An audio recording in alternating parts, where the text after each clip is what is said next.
안녕하세요. 반갑습니다. FP투자연구소의 이정열 전략팀장입니다. 자, 금일은 12월 24일이고요. 현재 시각은 4시 10분을 지나가고 있습니다.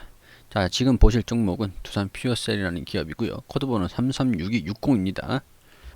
자, 오늘 좀 특징적인 뉴스가 기사가 좀 나와가지고 그 부분들이랑 지금 아직 유상증자가 끝나지 않았기 때문에 유상증자 관련돼 가지고 조금만 부가적으로 설명을 간단하게 좀 드릴 수 있도록 할게요.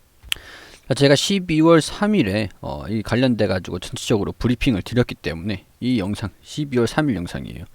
이 영상을 보시면은 좀 더 자세하게 내용이 나와 있기 때문에 이 부분을 참고를 좀 해주시고 오늘은 조금은 겹치는 내용들이 있습니다. 자, 우선은 간단하게 말씀드리면은 신주 유상증자가 확정 발행가가 33,600원으로 확정이 됐습니다. 그리고 신주 배정 기준일이 10월 28일에 권리락이 27일에 발생된 권리락이고요. 여기 27일 발생된 권리락에 의해서 그 33,600원 신주 우리 사주 조합 비율이 6%고 1주당 배정이 되는 주식 수가 0.13%. 그리고 이제 청약 예정일이 12월 7일부터 8일까지예요. 자, 12월 7일, 오늘 4일이죠. 3일 정도 남았습니다. 자, 그렇게 되면은 우리가 유상증자에 참여를 하겠다라고 하면은 인출 가능한 현금으로 보유를 해서 잔고로 보유하고 본 청약에 참여를 해야 되는 부분들이기 때문에 지금 제가 유상증자 하기 전에 말씀드렸죠. 유상증자 하기 전에 가지고 가실 분들은 가지고 가고 여기 갑자기 이분한테 말씀을 드리는 겁니다. 이분한테 말씀을 드리는 거예요. 저 때문에 제가 소장은 아니지만 이정렬 팀장이지만 제 말 듣고 유상증자 받으려 했다고 손실 보고 있다라고 말씀을 하셔가지고 이분한테 말씀을 드리는 겁니다. 전체적으로 다 이해를 아시라고 말씀을 드리는 거죠. 자, 우리 인출 가능한 현금으로 가지고 있어야 되는데 유상증자에 참여를 하기 위해서 우리가 100만 원을 가지고 있습니다. 100만 원을 가지고 있는데 100만 원이 다 투자를 돼 있어요. 그럼 여기서 수익이 났죠? 수익 구간이잖아요. 여기에서 수익을 내고 그 유상증자에 참여를 할 수 있는 50만 원을 확보를 하고 유상증자가 33,000 자, 얼마였지? 33,600원? 자, 33,600원. 자, 33,600원 이 부분에 여기에 유상증자를 참여하기 위해서 인출 가능한 현금으로 우리 그 디데이가 있잖아요. 이틀 정도. 2일, 이틀 정도 디데이가 있기 때문에 미리 현금 확보를 한 다음에 유상증자를 진행하고 이후에 올라가는지가 중요하다라는 부분들. 유상증자를 진행하기 위해서 자금 확보가 진행될 수도 있다는 부분들은 참고를 하시라고 말씀을 드렸어요. 자, 그렇기 때문에 이 가지고 가고 유상증자에 참여를 하고 이렇게 해서 나는 이 구주도 가지고 가고 유상증자에 참여를 할 거야. 평균 단가를 낮춰야지라고 하시는 분들은 둘 다 가지고 가시면 되고요. 아니면 난 정리를 하고 유상증자만 할 거야. 유상증자만 하시면 됩니다. 그리고 여기에서 나는 절반 정도만 매도하고 유상증자 해가지고 평균 단가 낮추고 이렇게 올라가야지. 올라가면은 새 차익 나야지. 자, 이렇게 하는 거고. 참고로 기본적으로 유상증자를 참여를 한다라고 하는 거는 단기적으로 우리 싸서 참여하는 게 아니고 이 기업에 투자를 하는 겁니다. 투자랑 트레이딩이랑 달라요. 트레이딩이랑 투자랑은 다릅니다. 이 기업성을 보고 장기적인 안목으로 이 기업이 성장을 할 것이다 라고 보고 투자를 하는 것이 두산 퓨어셀이라는 기업이고 이 기업이 거기에 좀 더 알맞다라는 부분. 그리고 트레이딩은 단기적으로 치고 빠지고 이렇게 치고 빠지는 게 트레이딩입니다. 단기적으로.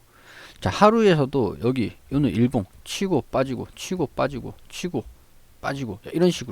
이런 식으로 하는 것이 단기적으로 매매를 하는 것이 수익만 목적으로 우리 물론 이제 수익을 목적으로 투자를 하지만 단기적인 수익을 목적으로 트레이딩을 하는 것들.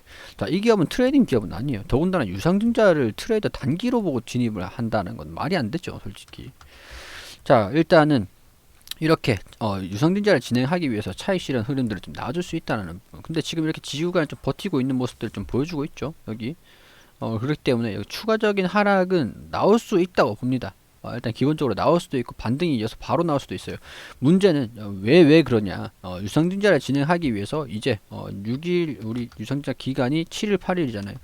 7일 8일 진행을 하려면은 디데이가 이틀 2일이고 적어도 5일 4, 5일 주말이기 때문에 오늘까지는 매도하는 게 맞다라고 보거든요. 현금 확보를 하기 위해서, 유상증자를 진행하기 위해.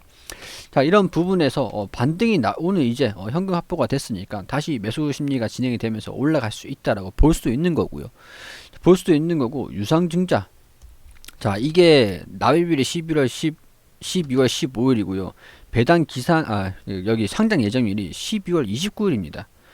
자, 29일 제가 말씀을 드렸던 게, 이 부분 말씀을 드렸던 게, 우리 EPS가 훼손이 된다. 주식 수량이 늘어, EPS가 뭐냐? 주식 수하고 지배주주 순이익을 나눈 게 EPS다. 200원, 275원. 자, 주식 수량이 늘어나잖아요. 주식 수량이 늘어나면은 EPS 훼손이 돼가지고, 자, 200원이라고 해가지고, 지금 PER이 221배입니다. 자, 보세요. 지금 200원이죠. 지금 주가가, 자, 보시면은, 자, 주가가 44,200원, 44,200원이고, 200원을 나누면은 221배. 자, 이런 부분들 확인이 되시죠. 자, 근데 미래에 대한 전망치, 우리 2020년, 2021년, 2022년, 영업이익이 증가가 되잖아요. 그럼 주식수, 그리고, 그 주식수랑 영업이익, 순이익 이런 것들을 나누면 EPS가 된다고 하는데 EPS가 올라가잖아요. 높을수록 좋은 거예요. 실적이 잘 나온다는 얘기입니다. 자, 오늘 44,200원에 우리 2021년 2022년도에 EPS 829원을 대입을 하면은, 자, PR이 53배가 됩니다. 지금 PR이 220배에서 2022년에는 이 유지만 하더라도 PR이 53배가 되는 거예요. 자, 주식 수량이 늘어나면 늘어날수록 EPS가 훼손이 된다라고 말씀을 드렸죠. 자, 주식 수량이 늘어나면, 그렇기 때문에 PER이 훼손이 되고 재무가 조금은 거칠어진다는 거예요. 그렇기 때문에 주식은 주당 가격이 희석이 되는 거예요. 희석이. 야, 그러면 유상증자를 참여를 할 때 왜 참여를 하느냐? 이 기업이 나중에는 실적이 꾸준하게 올라갈 수 있고 성장을 할 수 있다는 것에 그런 것들을 보고 전망치를 보고 투자를 하는 게 유상증자입니다. 단기적으로 트레이딩을 하는 게 아니에요. 자, 그리고 본론으로 들어와가지고 11월 1일부터 12월 6일까지 11월 1일부터 12월 6일까지는 우리 예약 청약을 할 수 있는 기간입니다. 유상증자를 하는 거를 미리 예약을 걸어 두겠다라고 해서 예약 청약을 진행을 할 수 있는 기간이고요. 그리고 본 청약은 12월 7일부터 8일까지 본 청약을 진행하는 구간입니다. 자, 신주 인수권도 제가 말씀을 드렸고요. 드렸어요. 인수권. 신주를 인수할 수 있는 권리입니다. 권리. 신주 인수 권리.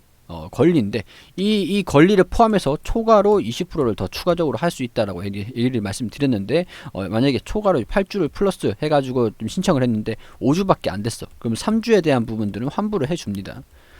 근데 이거 신청을 하는 거는 HTS에서도 신청이 가능하고 홈페이지에서도 신청이 가능하고, 우리 근데 시청자분들께서는 모르시는 분들도 있으니까 여기 상담사, 증권사, 해당 이용하시는 증권사에 전화하셔가지고 상담사한테 본 청약에 나 신주 인수권 얼마 있고 이런 것들을 해가지고 얼마를 청약할 수 있는지 물어보고 여기에 대해서 상황에 맞게 결정을 하시면 되는 거예요. 제가 결정을 내려드리는 게 아닙니다. 여러분들이 판단하시는 거예요. 자, 신주 인수권이 1,000원이다. 1,000원이다. 플러스 해가지고 3,360원이다. 이렇게 되면은 4,360원이 되는 겁니다. 자, 이해되시겠죠? 여기 예를 들어서 33,600원. 이렇게 신주 인수권이 뭐 만원이다. 이렇게 생각하시면 되겠죠. 33,600원이다. 이렇게 되면 이 가격 이렇게 되는 겁니다. 자, 이 가격만 해도 사실 그렇게 비싼 편은 아니에요. 그리고 초과 청약까지 있다 보니까 초과 20% 추가적으로 청약에 하게 되면 평균 단가가 좀 낮아지는 부분. 자, 신주 인수권으로 하면 평균 단가가 그렇게 낮아지는 효과는 좀 미미합니다만 나중에 이 기업에 투자를 하는 부분이기 때문에 주식 수가 내가 이제 배정을 받는 주식 수가 달라진다. 그리고 유상증자로 해가지고 배정받은 것들과 신주인수권을 포함을 하는 거기 때문에 이런 것들은 각자 개인의 상황에 따라서 판단을 하셔야 됩니다. 그리고 8일 2시에 마감을 보통 평균적으로 하거든요. 2시에 평균적으로 마감을 하니까 2시까지는 인출 가능한 현금으로 가지고 있고, 신주인수권 인수하신 분들, 신주인수 권리 인수를 추가적으로 안 하신 분들, 뭐 그런 분들 자기 본인의 상황에 따라서 맞게 인출 가능한 현금으로 가지고 계셔야 된다라는 부분들. 본청약가 지금 예약 신청 기간 동안 어떻게 하겠다라고 결정을 해가지고 신주인수 권리, 신주인수권을 해가지고 내가 만약에 20주를 인수할 수 있는 권리가 있다라고 했을 때 10주만 이게 청약을 신청해버리면 10주에 대한 부분들은 소멸이 됩니다. 소멸이 돼요. 그렇기 때문에 이런 부분에서 중요하게 판단을 좀 하셔야 됩니다. 자, 이런 부분들 어제 영상에서도 설명을 좀 드렸었죠. 자, 그리고 공매도라는 부분 제가 좀 설명을 드렸었는데, 우리 납입 29일에 상장이 되잖아요. 이틀 전에는 공매도를 할 수 있어요. 어떤 얘기냐? 29일에 어차피 주식 들어오는 거니까 우리 뭐 27일에 7, 8, 9, 27일에 미리 내가 이 가격에 매도를 걸어 놓을게. 그리고 29일에 이 주식을 내가 미리 매도한 거니까 나한테 안 들어오는 거예요. 이게 공매도예요. 공매도. 안 들어오는 거예요. 이해되시죠? 이 가격이 지금 매도하는 가격이 이 가격보다 29일 가격보다 높아야겠죠. 높아야겠죠. 그러니까 매수. 내가 이제 들어오는 어차피 지금 이제 청약을 하면서 매수를 했잖아요. 청약을 하면서 이날 29일에 들어오는 거를 매수를 해뒀잖아요. 그거를 29일 이틀 전에 27일에는 매도를 먼저 걸 수가 있는 부분들이고 29일에는 매도 주식이 들어오지 않는다는 겁니다. 왜냐하면 이때 매도를 했으니까 이만큼의 시세 차익을 받을 수가 있는 부분인데 이날에 주가가 더 높냐 이날에 주가가 높냐 그게 중요합니다. 그렇기 때문에 여기 대해서 이제 27일 주가가 더 높을지 29일에 주가가 더 높을지 이런 부분들은 저도 몰라요. 여러분들 헷갈리지 마세요. 저도 몰라요. 그렇기 때문에 그런 부분에서 알고는 있으시되 판단에 대한 부분들은 판단은 제가 해드릴 수 있는 게 아니다라는 부분. 자, 그런 부분들 참고로 하시고요. 그리고 또 이슈들이 다른 게 좀 있는데, 자, 두산 피어스 이거 12월 3일 유상증자 발행 가격 공시 영향을 미친 듯 투자 판단 신중히 해야 두산 피어스 장중 주가 급락. 뭐 투자 판단은 항상 언제든지 신중하게 해야 됩니다. 이게 유상증자에 대한 부분들이 주가에 영향을 좀 미치고 있다라는 부분들을 기사를 통해서 말씀을 좀 드리는 부분이고요. 자, 두산그룹 이제 두산 퓨어셀 분당으로 다 이전을 합니다. 친환경 에너지 사업에 박차를 간다라는 부분들. 두산 퓨어셀 아메리카에 대한 부분들도 말씀을 드렸어요. 석유 종말 선언의 휘파람. 자, 두산 퓨어셀하고 SOFC 기술을 공유한다. 자, 두산 퓨어셀 아메리카 같은 경우는 미국 시장을 타겟으로 설립된 법인이고요. 두산 퓨어셀은 국내 시장을 법인으로 타겟으로 설립된 분할된 법인입니다. 자, 근데 이 두산 퓨어셀 아메리카가 미국의 규제당국 현지 사업 재검토 소식이 들어오면서 백지화 우려가 좀 있다고 합니다. 어떤 소식이냐라고 하면은, 자, 이전에 두산 퓨어셀 아메리카가 미국의 지난해에 수주한 미국 연료전지 사업에 대해서 여기 전력규제 당국이 해당 사업 일찰 과정에 대해서 문제를 제기를 했습니다.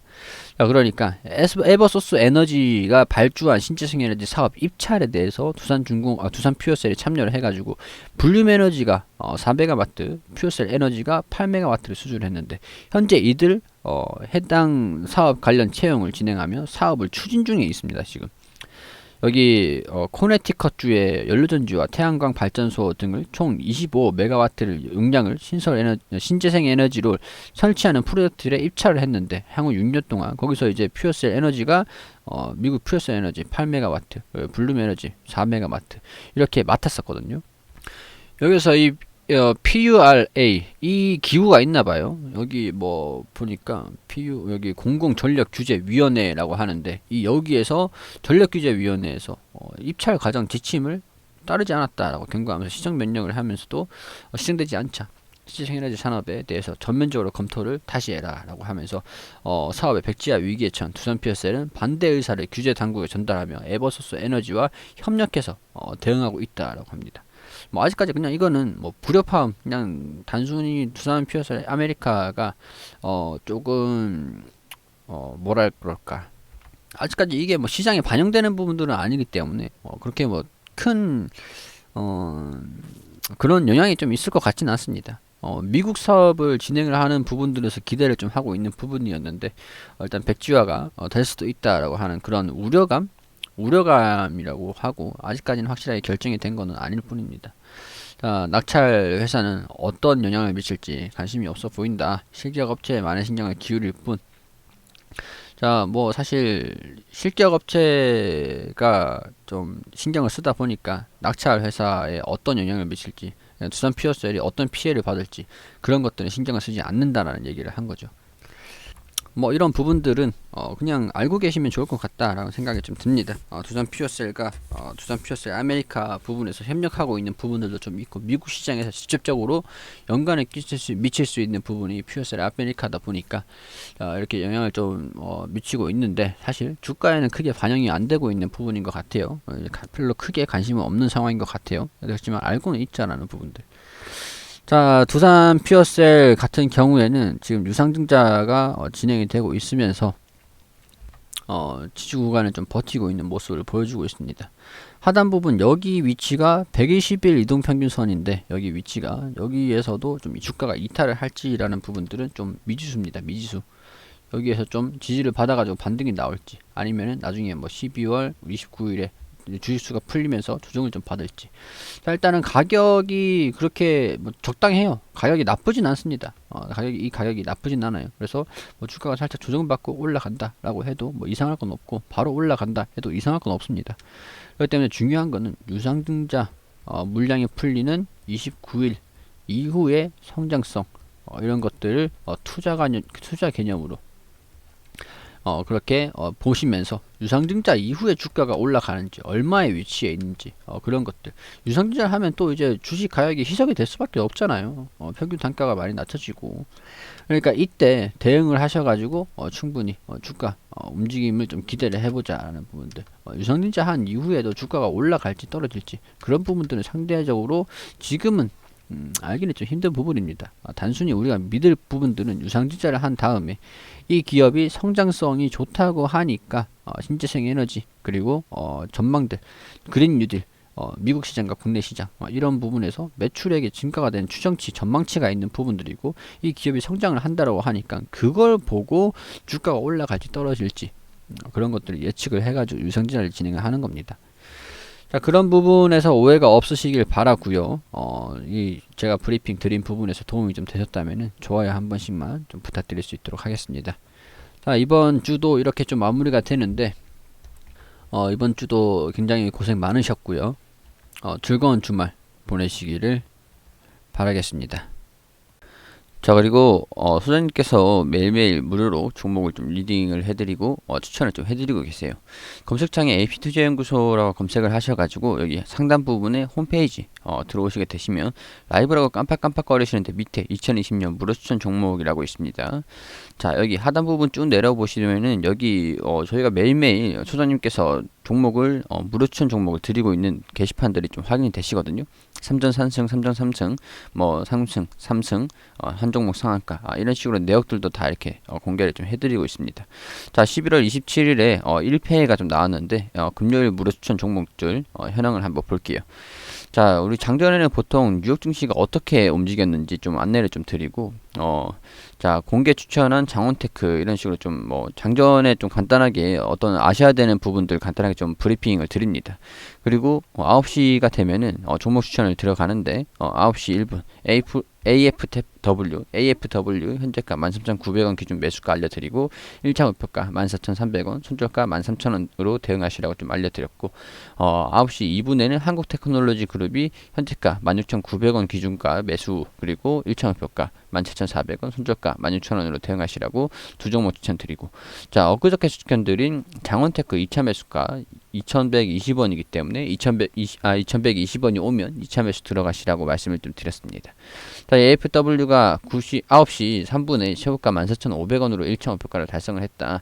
이런 식으로 또 바로 단기적으로 빠르게 좀 움직이는 종목들을 좀 추천드리고 안내를 좀 드리거든요. 그래서 오늘 두 종목 추천해서 한 종목 수익, 한 종목 보유 중, 뭐 AFW 그리고 보유 종목은 한국테크놀로지그룹. 다 손절가를 다 지켜주시라고 이렇게 좀 초단타로 진행되는 것이다. 자, 이렇게 좀 안내를 간단하게 좀 드리고, 우리 아예 댓글로, 게시판에서 댓글로 계속 이렇게 안내를 좀 드리고 있어요. 상세하게 리딩을 좀 도와드리고 있는데, 시장에서 우리가 좀 어떤 흐름을 좀 보여주고 있는지 간단하게 좀 브리핑을 드렸고, 이 종목들이 수익률이에요. 수익률도 좀 나와주고, 우리 VIP랑 무료 종목 이렇게 좀 알려드리고, 뭐 우리 한국테크놀로지 그룹 같은 경우에는 동시호가 때 상승이 나와주지 않는다. 뭐 그렇게 좀 손절가 좀 지켜주시길 바란다, 이런 식으로 좀 말씀을 드리고, AFW 종목 추천드린 거, 그리고 한국 테크놀로지 그룹, 이렇게 또 차트로 이렇게 또 설명을 좀 드리고, 어떤 식으로 움직여야 되는지, 어떤 식으로 움직이고 있는지, 그런 부분들 좀 설명을 드렸습니다. 자, 이 지금 또 나와주고 있는 것들이 우리 평균 수익률인데요. 이런 것들을 좀 참고하셔가지고, 우리 도움이 필요하신 분들, 좀 단기적으로 손실을 좀 많이 하고 싶다, 아니라면 단기적으로 좀 빠른 종목들을 매매하고 싶다라고 하시는 분들은 여기 홈페이지 오셔가지고 이런 부분들, 종목 추천들 게시판을 활용해가지고 참고를 좀 도움을 좀 받으셨으면 좋겠다라는 그런 말씀 좀 드릴 수 있도록 하겠습니다.